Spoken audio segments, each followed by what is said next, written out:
Eu lhe confesso que esse pronunciamento que faço hoje, eu queria muito ter feito ele ontem. Por ontem, 10 de dezembro, foi celebrado no mundo todo o Dia Universal dos Direitos Humanos. Vossa Excelência, que me conhece há muitos anos, sabe que eu atuo muito nessa área. Mas como eu estava no médico, fazendo uma série de exames ainda, quando eu cheguei aqui, infelizmente, a sessão tinha terminado. Mas vamos lá, senhor presidente, contando com a tolerância de Vossa Excelência.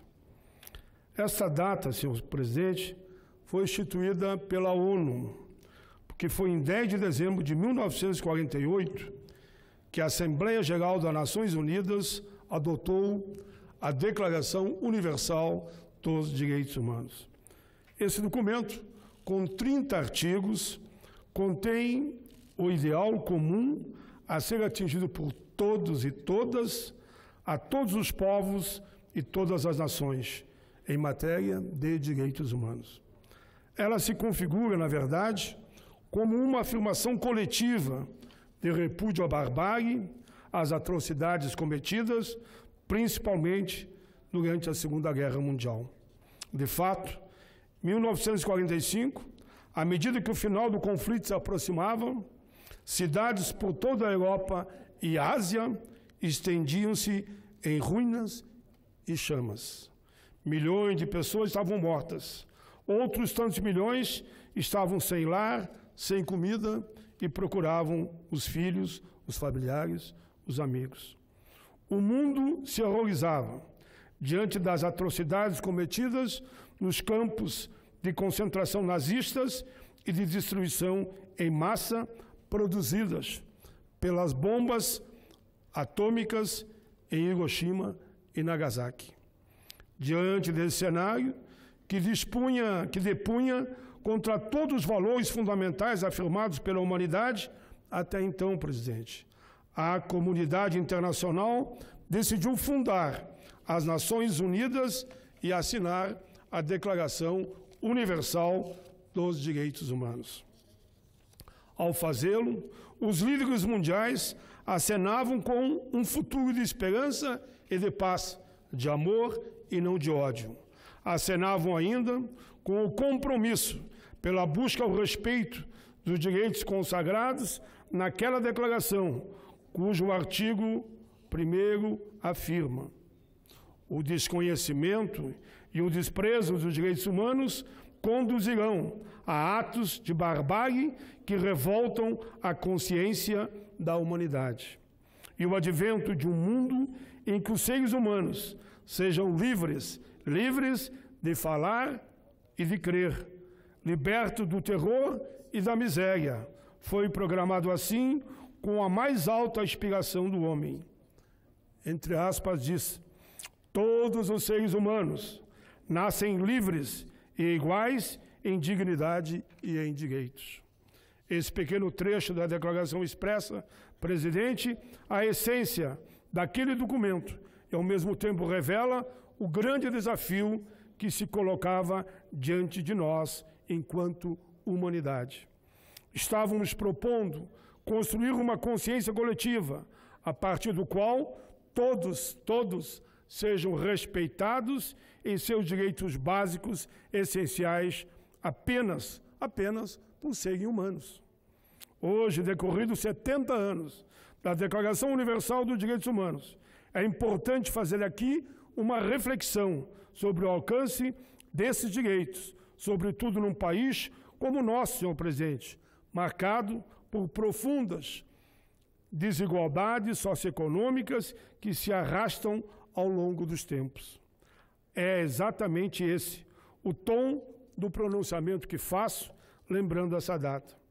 Quero, senhor presidente, convidar a todos, e também a sociedade brasileira, que nos assiste, a uma reflexão sobre o que fizemos e o que ainda falta por fazer, para que aqueles princípios consagrados na Declaração Universal dos Direitos Humanos se tornem uma realidade para todos os povos da Terra.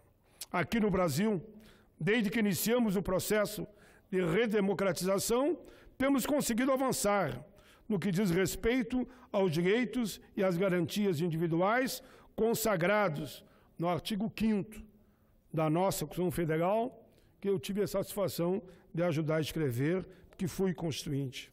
Constituição essa, tão bem batizada pelo inesquecível presidente daquele processo, Dr. Ulisses Guimarães, com a frase que ficou marcada: está aqui, diz ele, a Constituição Cidadã. Tivemos avanços nesses últimos tempos. Tivemos avanços, sim, como, por exemplo, a edição do novo Código Civil, que, entre outras coisas, acabou com a figura do cabeça do casal, sendo somente o homem, assim reconhecendo a igualdade entre homens e mulheres no que diz respeito à condução dos destinos da família.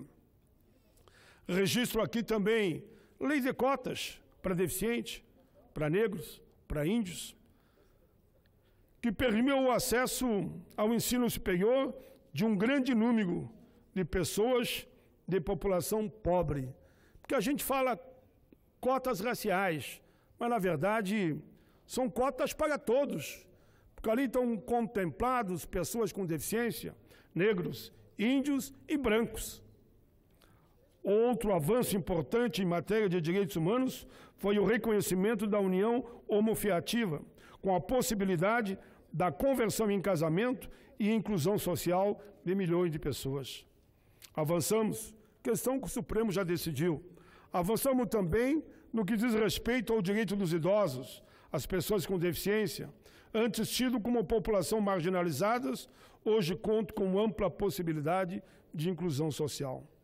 Do mesmo modo, avançamos no que diz respeito à proteção dos direitos da criança e do adolescente, com a edição do Estatuto da Criança e Adolescente, que eu tive a alegria de participar e votei. Avançamos também quanto ao trabalho doméstico, conferindo a todos que labutam nos lares brasileiros os direitos trabalhistas dos demais trabalhadores. Começamos na Constituinte e terminamos há pouco tempo no governo Dilma com a promulgação da lei, estendendo para todos. Então, esses são alguns avanços, senhor presidente, que posso registrar nesse momento em matéria de direitos humanos no Brasil, desde que foi promulgado a Constituição. Senhor presidente, a caminhada é longa, ainda resta muito por fazer. Temos muitos problemas, claro que temos, senador Alberto Souza. Somos um país em que ainda imperam as desigualdades sociais, um país em que existe uma brutal concentração de renda, onde o capital especulativo alcança lucros extraordinários, às custas de juros estratosféricos e da exploração daqueles que mais precisam. Ao mesmo tempo, persistem as desigualdades regionais, desigualdades essas que tiram acesso às melhores condições de vida. Somos um país que ainda não respeita o direito da população indígena e o direito ao meio ambiente saudável. Existe uma grande discriminação, e todos nós sabemos, ainda em relação ao povo negro. Lamentavelmente, apesar de todos os esforços que têm sido feitos para combater o preconceito e a discriminação, ainda é forte a marca do racismo no nosso país, o que nos deixa preocupados e, mais do que isso, envergonhados. E na saúde e na educação, o SUS tem prestado, com certeza, um grande serviço ao país. E bem sei que não é fácil garantir uma atenção à saúde de qualidade para milhões de brasileiros e brasileiras. Os problemas existem, então temos que resolvê-los, temos que enfrentar. Temos muitos serviços de excelência, reconhecidos até pela Organização Mundial de Saúde, como é o caso do Programa Nacional de Combate à AIDS, o Programa Nacional de Transplantes, por exemplo, mas, por outro lado, ainda deixamos muito a desejar no atendimento emergencial.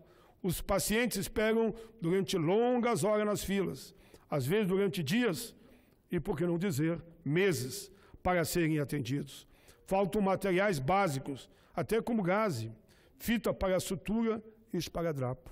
Na educação, apesar de alguns avanços, como a política que aqui falei, da inclusão dos mais pobres, sejam brancos, negros, índios ou não, baseado na questão de ascensão, na questão do salário da família, enfim, temos que discutir melhor o piso nacional do magistério. Foi importante, mas muitos estados, senadora, ainda não cumprem. Muitos. Por exemplo, no meu estado, desde que foi criado, nenhum governo cumpriu. Nenhum governo. Seja do campo que dizem hoje da oposição, ou quem no passado era da situação ou não. Nenhum governo cumpriu a questão do piso. Senhor presidente, podia lembrar ainda sobre o baixo rendimento quando comparado em outros países dos nossos trabalhadores. Nossos jovens não conseguem competir em igualdade de condições em matéria de qualidade de ensino com aqueles que residem em países mais desenvolvidos ou até mesmo em países semelhantes ao nosso. Ou mesmo no nosso país, os dados do IBGE mostram aqueles que cursaram o nível superior com escolas, com universidades de qualidade, são os que ganham os melhores salários. Essa é uma desigualdade de base, que mexe com a estrutura da sociedade brasileira e que, por isso, precisa ser superada para que possamos oferecer oportunidades iguais para todos na educação e no emprego. Essa é uma pequena radiografia do Brasil em matéria de direitos humanos. Digo pequena, porque cada um dos assuntos que abordei mereceria, no mínimo, um mês de debate permanente nessa casa sobre cada assunto. Do mesmo modo, considero importante fazer referência aos direitos humanos no mundo, já que estamos lembrando aqui o transcurso dessa data, Dia Universal dos Direitos Humanos. Não resta dúvida, presidente, de que, no ponto de vista planetário, a situação é muito mais complexa do que em nosso país, isoladamente. São diversos povos, diversas nações, com ideologias e pensamentos diferentes, que cultivam valores igualmente diferentes. Chegar a um denominador comum, compatível com os direitos humanos, não é, portanto, uma tarefa fácil. Por isso, eu não poderia aqui, nesses breves minutos, com a tolerância de Vossa Excelência, fazer um comentário mais profundo sobre esse tema nos países. Mas gostaria de falar sobre uma grande ameaça que temos hoje aos direitos humanos em todo o mundo e que diz respeito à violência praticada contra jovens e mulheres. De acordo com a Organização Mundial de Saúde, 35% das mulheres do mundo foram vítimas de violência física ou sexual nos últimos anos. Em alguns países, essa realidade atinge a 70% da população feminina. No Brasil, o número da violência contra a mulher também são alarmantes. Assim como em outros países, 71,8% da situação de violência física ou sexual cometido contra a mulher ocorre no ambiente doméstico. A situação dos jovens não é diferente. De acordo com a Unicef, presidente, o Brasil é o vice-campeão mundial em número de homicídios de jovens de 0 a 19 anos. Mais de 11 mil foram assassinados no país em 2012. Nesse item, só perdemos para a Nigéria. Quando a taxa por 100 mil habitantes, o Brasil é o sexto colocado, 17 para 100 mil. Na sua frente estão El Salvador, 27, Guatemala, 22, Venezuela, 20, Haiti, 19 e Lesoto, 18. Quando falamos em direitos humanos, não podemos deixar de nos lembrar de um dos direitos mais básicos de todos nós, a alimentação. Embora esse seja um direito elementar do ser humano, 795 milhões de pessoas passam fome no mundo, milhões delas em consequência de conflitos armados, de acordo com o Índice Global da Fome de 2015. A fome no mundo continua sendo um desafio, com 1 em cada 9 pessoas sofrendo desnutrição crônica e mais de 15% das crianças com atraso de crescimento como consequência da fome. Diretamente relacionada à questão da fome está a concentração de riquezas. Como falar em respeito aos direitos humanos, à dignidade da pessoa humana, quando 1% da população mundial detém quase metade da riqueza mundial, ou seja, do planeta.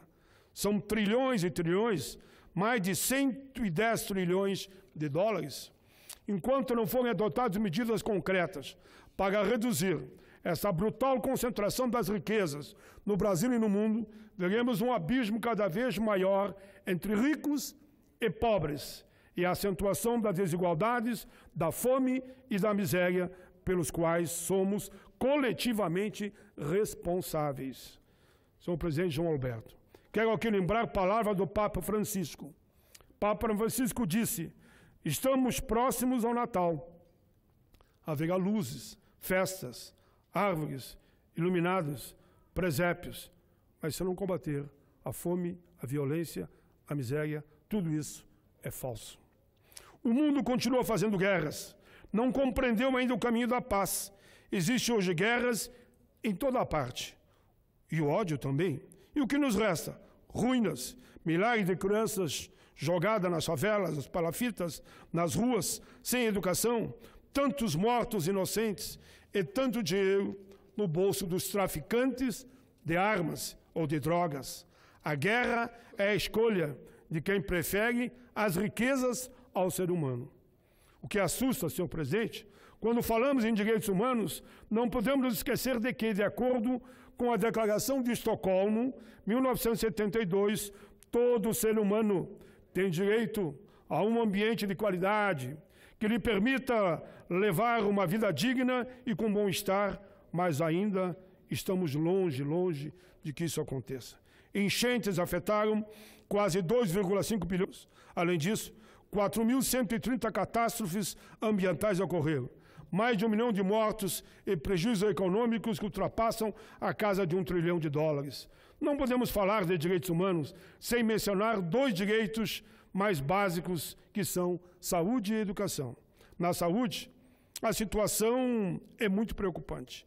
De acordo com os últimos elementos levantados da OMS, cerca de 400 milhões de pessoas em todo o mundo não dispõem de acesso ao serviço básico de saúde. E os gastos com esse tipo de despesa estão empurrando muitas e muitas famílias para a morte, miséria e pobreza. Isso é ainda mais grave nas áreas rurais, onde mais da metade da população não tem acesso ao serviço de saúde, o que representa mais do que o dobro do número observado em áreas urbanas. Eu indo finalmente, senhor presidente, segundo dados da OIT, Organização Internacional do Trabalho no continente africano, 83% dos que vivem nas zonas rurais, estou me referindo ao continente africano, nunca tiveram acesso a serviços básicos de saúde. Na educação, o quadro não é muito diferente, porque esse direito nunca foi de fato alcançado de modo universal e permanece como um desafio mundial. Hoje temos quase 2 bilhões de jovens no planeta, o maior número até hoje registrado. Contudo, grande parte dessa juventude está praticamente condenada. Isso porque ainda, segundo o Fundo de População das Nações Unidas, 60% dessa juventude não tem acesso à educação e, consequentemente, está excluída do mercado de trabalho. Pior que isso, mais de 500 milhões de jovens lutam para viver com menos de $2 por dia, abaixo da linha da pobreza considerada pela ONU. As crianças e os jovens não são os únicos afetados pelo programa de acesso à educação. 17% dos adultos em todo o mundo são analfabetos, e desses percentuais, 2/3 são mulheres. Nesse breve panorama que relatei aqui, senhor presidente, em meu pronunciamento, podemos ver que ainda falta muito para alcançarmos aquele ideal traçado na Declaração Universal dos Direitos Humanos. Todos os seres humanos nascem livres e iguais, em dignidade e em direitos. Mas isso não pode nos deixar pessimistas. Temos que acreditar que é possível transformar.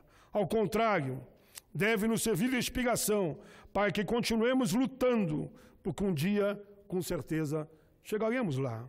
Na luta em prol dos direitos humanos, a nossa trincheira é a trincheira da paz, da fraternidade, da democracia, da tolerância, da justiça, do amor, da liberdade, da cooperação e do diálogo. Que possamos, enfim, presidente, ter a coragem de avançar coletivamente na construção desse ideal, eliminando os privilégios, a ostentação e a hipocrisia, e trabalhando em prol de um mundo mais fraterno, uno e solidário. Vida longa à humanidade. Presidente João Alberto Souza, só para dizer muito obrigado a Vossa Excelência. Era muito importante para mim fazer esse pronunciamento. E Vossa Excelência teve essa sensibilidade. Obrigado, presidente.